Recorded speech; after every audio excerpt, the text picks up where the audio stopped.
没有几百两银子，甚至上万两银子，他是做不到的。这个呢，肯定是一个有钱的官儿。Hello， 大家好，我是玉姐。说起公园的公服啊，都是国家定制和发放的。但是你知道吗？在300多年前的清代呢，政府的官员需要自掏腰包定制公服，而且呢，价格不菲。那今天呢，我就来带你扒一扒这里面的小秘密。这周我们来到了全球知名的邦汉斯拍卖行的中国艺术品春拍现场。他们这次最大的亮点呢，是由著名的中国古代织物专家 Linda Rigglesworth 策划的明清官服专题。咱们呢就来这里看看她的收藏。然后我特地邀请到了织物的收藏家 Alex Bass 来给大家做一些讲解。大家好，我叫 Alex Bass。中国的这个古代啊，在清代啊，这个官员的服装呢分为礼服、吉服和补服。那我身后的这件呢，就是他们的吉服。一飞回宫。吉服是仅次于礼服的隆重行头，可是电视剧里的甄嬛却穿错了衣服，为啥呢？留个悬念，我下期再讲。This would be an example of a robe that would probably have been commissioned by a civil official that was not that wealthy, because when you look at the design element, they're pretty crude relative to other examples.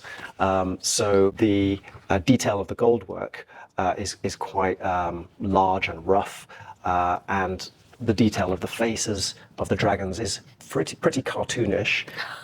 Okay, just the amount of funds that went really into embroidering this particular robe. So unfortunately, not really one probably that would have been worn by a particularly wealthy official. 呢，就是清代呢做这种它的礼服、吉服和补服呢，这个价钱非常昂贵。除了这个面料可能是政府提供之外呢，那补子是政府发放之外呢，其他的东西呢都要官员自己自掏腰包。所以你自己要想一想啊，如果官员自己配一套礼服、吉服，还有补服，再加上这个顶戴花翎，再加上这个朝珠，那么这一套呢，没有几百两银子，甚至上万两银子，它是做不到的。Hi, Asaf. Hello, how are you? Nice meeting you. Lovely to have you here. Yeah, very good. Here today is the fine Chinese dinner set on this floor and below, and it's the summer sale, if you wish, in May, just happening tomorrow. And we're really delighted to have you here, and everyone else. Thank you very much. Thanks for joining. So Alex, and 这是另外一个吉服，对吧？Sure. 是。 What makes this one, by comparison to the one we've seen downstairs, so much nicer is if you look, for example, at the quality of the gold stitching, it is so much finer and detailed. The amount of work that has gone into each scale is so much higher than the example we saw downstairs. And then when you look at, for example, the faces of the dragons, these are much more fierce and much more detailed.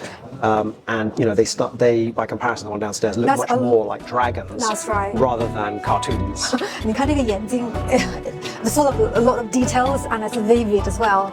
所以这个眼睛跟楼下那只龙的眼睛相比呢，高下立见。所以这个呢，肯定是一个有钱的官。I know you have one of your collections of the Jifu is very similar to this one. Can we talk about a little bit about that one in comparison to this one? Sure, there are a lot of similarities and interesting differences as well. In terms of the actual embroidery design, there is a lot of similarity in the way that the dragons are embroidered and also in the clouds here in the sky. However, on my robe, you'll notice that there's a very obvious purple theme. Now, the purple color that was used in the theme on my robe was indicative of aniline dyes that were brought in from Europe only in the second half of the 19th century, which would indicate that my robe would probably be about 10 years later, I would say, than this robe. 好了，这期就到这儿。下期呢，我和 Alex 继续给你们扒一扒清代功夫那点事儿，告诉你什么叫做衣冠禽兽。关注我，我是艺术姐，咱们下次见啦。